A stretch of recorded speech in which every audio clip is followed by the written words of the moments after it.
করাচ্ছে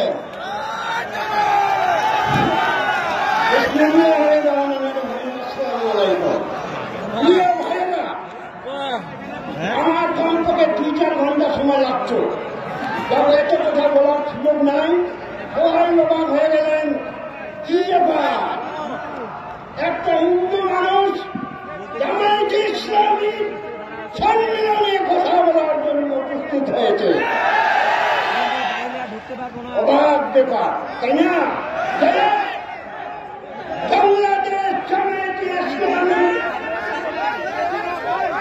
আজকে বিশাল জনসভা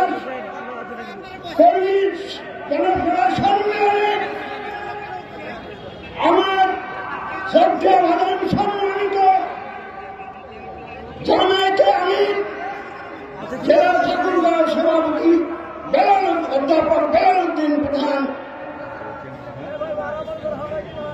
আজকের ঢাকা থেকে আগত বাংলাদেশ জামায়াতে ইসলামী আমির ডাক্তার শফিকুর রহমান সহ ঢাকা থেকে কেন্দ্রীয় নেতৃবৃন্দ জামায়াতে ইসলামীর তৎসঙ্গে আজকে যারা ঠাকুরগাঁয়ে এই জনসভায় উপস্থিত হয়েছেন বিভিন্ন